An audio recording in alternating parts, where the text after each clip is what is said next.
اللہ الرحمن الرحیم۔ آج ہم آپ کو اپنی ویڈیو میں ایک دلچسپ واقعہ سنانے والے ہیں۔ آپ اس واقعے کو پورا سنیں اور دیکھیں کہ کتنا دلچسپ واقعہ ہے۔ دل تھام کے اس واقعے کو سنیے گا۔ آئیے چلتے ہیں۔ دھوبی کا گدھا۔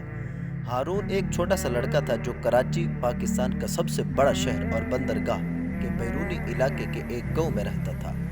ہارون اپنے گاؤں کے چھوٹے سے پرائمری اسکول میں پڑھنے جایا کرتا تھا، جو کہ اس کے گھر سے کوئی 1 میل کے فاصلے پر تھا۔ اس کی جماعت کا کمرہ بہت کشادہ تھا، جس میں پٹسن کی بنی ہوئی بہت لمبی لمبی چٹائیاں فرش پر لمبی اور سیدھی قطاروں میں بچھی ہوتی تھیں۔ بچے ان چٹائیوں پر تختہ سیاہ اور استاد کی طرف منہ کر کے بیٹھتے تھے۔ بچوں کے لیے کوئی میز اور کرسیاں نہیں تھیں، صرف ایک ڈیسک کمرے میں سب کے سامنے کی طرف تھا، جو کہ صرف استاد کے استعمال میں تھا۔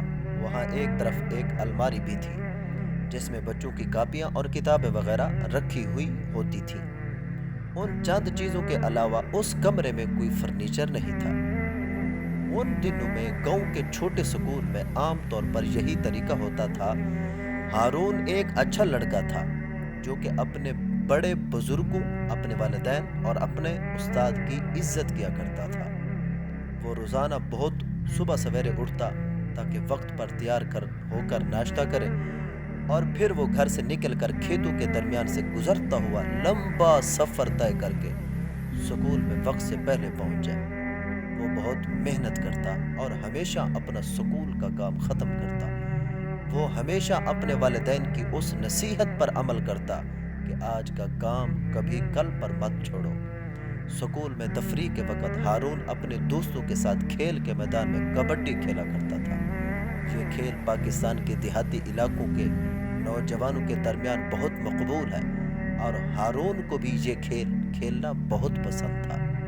ہارون کے ہمسائے میں ایک دھوبی بھی رہا کرتا تھا، جس کا نام تاجو تھا۔ تاجو کے پاس ایک گدھا تھا، جس پر سوار ہو کر وہ ہر ہفتے قریب کے ایک قصبے میں جاتا اور وہاں کے لوگوں سے میلے کپڑوں کی گٹھڑیاں جمع کر کے لاتا۔ پھر وہ گدھے پر سوار ہو کر کپڑوں کے ساتھ دریا پر جاتا اور وہاں پر وہ کپڑے دھو کر لاتا۔ تاجو کی ایک بری عادت تھی کہ جب وہ گدھے پر سوار ہوتا تو وہ بیچارے گدھے کی ٹانگوں پر زور زور سے چھڑی مارتا جاتا تھا۔ تب وہ گدھا ایک بھیانک سی آواز نکالتا تھا، اور ساتھ ہی تاجو اپنا اور بھاری گٹھڑیوں کا بوجھ بھی اس پر لادے ہوئے ہوتا تھا۔ پھر شام کو وہ گدھے پر سوار دھلے ہوئے کپڑوں کی گٹھڑیوں کا بوجھ بھی اس پر لادے ہوئے اس کی ٹانگوں پر چھڑی مارتا ہوا واپس آتا تھا۔ جب دھوبی پاس سے گزرتا تو ہارون اکثر گدھے کی بھیانک اور غم زدہ آواز سنتا، اور گدھے کے بارے میں پریشانی کی وجہ سے وہ بچہ رات کو سو نہ سکتا۔ دوسرے دن صبح کے وقت بھی سکول جاتے ہوئے ہارون دھوبی کو گدھے پر دھلے ہوئے کپڑوں کے ساتھ سوار شہر کی طرف جاتے ہوئے دیکھتا، جو ہمیشہ کی طرح گدھے کو لمبی چھڑی کے ساتھ پیٹتا جاتا تھا۔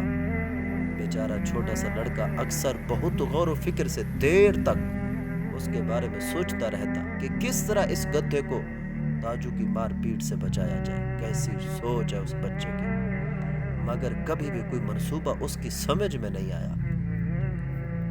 یہ سب کچھ عرصے تک جاری رہا۔ گدھا کمزور اور بوڑھا ہو گیا۔ تاجو خود بھی اپنے گدھے کی طرح بوڑھا اور کمزور ہو گیا۔ اس کا نتیجہ یہ ہوا کہ دھوبی شہر سے اتنے زیادہ کپڑوں کی گٹھڑیاں جمع کر کے دھونے کے لیے نہیں لا سکتا تھا۔ اس وجہ سے وہ اب زیادہ غریب ہو گیا تھا، اور اس کو اپنے گدھے کی دیکھ بھال پہلے سے زیادہ مشکل لگتی تھی۔ اب تاجو نے گدھے کو تازہ سبز گھاس کی بجائے بچہ کھچا کھانا دینا شروع کر دیا، لیکن اس کی گدھے کو پیٹنے کی عادت نہیں بدلی۔ پھر ایسا اتفاق ہوا کہ ہارون نے اپنے پرائمری سکول کے فائنل امتحان کو اپنی جماعت میں سب سے زیادہ نمبر حاصل کر کے پاس کر لیا۔ ہیڈ ماسٹر نے اس کے سرٹیفکیٹ کے ساتھ اسے ایک خاص انعام بھی دیا۔ ہارون گاؤں بھر میں بہت مشہور ہو گیا۔ اس کے والدین انتہائی خوش ہوئے اور اپنے بیٹے کی کامیابی پر ناز کرنے لگے۔ اس کی محنت اور کامیابی کی خوشی مناتے ہوئے ہارون کے والدین نے اس سے وعدہ کیا کہ وہ اسے اس کی مرضی کی جو چیز بھی وہ پسند کرے گا اسے وہی تحفے میں خرید کر دیں گے۔ اسی رات کو جب وہ چھوٹا سا لڑکا اپنے کمرے میں سونے کے لیے گیا، اس کے کمرے کی کھڑکی کھلی تھی اور اسے اس بیچارے گدھے کی غمزدہ آواز تھوڑے فاصلے سے سنائی دے رہی تھی۔ ہارون نے اسی وقت فیصلہ کر لیا کہ وہ اپنے والد سے تاجو کا گدھا خریدنے کے لیے کہے گا۔ اسے یقین تھا کہ اس کے ابا جان اس سے تعاون کریں گے، مگر اسے ڈر تھا کہ بوڑھا تاجو شاید نہ مانے۔ دوسرے دن جب ہارون نے درخواست کی کہ کیا وہ تاجو کا گدھا خرید سکتا ہے، تو اس کے والد اس کی غیر متوقع درخواست پر بہت حیران ہوئے۔ انہوں نے کہا، بیٹے تاجو کے گدھے میں کیا خاص بات ہے؟ تم کوئی دوسرا جانور بھی پال سکتے ہو۔ لیکن ہارون نے کہا، نہیں ابا جان، میں تاجو کا گدھا ہی حاصل کرنا بہتر سمجھتا ہوں۔ تب اس چھوٹے سے لڑکے نے اپنے والد کے سامنے پوری اور تمام کہانی بیان کی کہ کس طرح تاجو اپنے گدھے کو ایک لمبی چھڑی سے مارتا ہے اور کس طرح وہ اپنے گدھے سے کپڑوں کے بھاری گٹھڑیاں اٹھواتا ہے اور اسے کھانے کے لیے تازہ گھاس کی بجائے بچا کھچا کھانا اس کے آگے ڈال دیتا ہے۔ ہارون نے اپنے والد کو وضاحت کر کے بتایا کہ کس طرح وہ عرصے سے بیچارے گدھے کو اس سخت ظلم سے بچانے کی خواہش رکھے ہوئے تھا۔ اس کی داستان سننے کے بعد اس کے والد اپنے بیٹے کے لیے اس بوڑھے گدھے کو خریدنے پر راضی ہو گئے۔ کیا سوچ ہے، کیا فکر ہے اس بچے کی۔ اس طرح دوسرے روز صبح ہارون اور اس کے والد تاجو سے ملنے گئے اور انہوں نے دھوبی سے پوچھا کہ کیا وہ اس کا گدھا خرید سکتے ہیں۔ تاجو کو اس درخواست پر بہت تعجب ہوا۔ تب وہ سوچنے لگا کہ اس کا گدھا کتنا بوڑھا اور کمزور ہو چکا ہے اور اسے کھلانا پلانا اور اس کی دیکھ بھال کرنا اب کافی مشکل ہو گیا تھا۔ پھر تاجو اچھی قیمت حاصل کرنے کے لیے کچھ دیر بحث کرنے کے بعد اپنے بوڑھے گدھے کو باپ بیٹے کے ہاتھ بیچنے پر راضی ہو گیا۔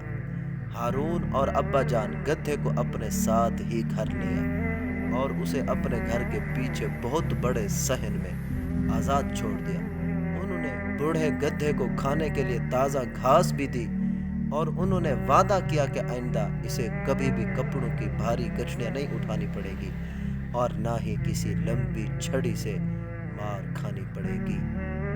ہارون نے ہمیشہ گدھے کی دیکھ بھال کی پوری کوشش کی اور باوجود اس کے کہ وہ گدھا بہت ہی بڑا تھا، مگر وہ جلد ہی طاقتور اور صحت مند ہو گیا۔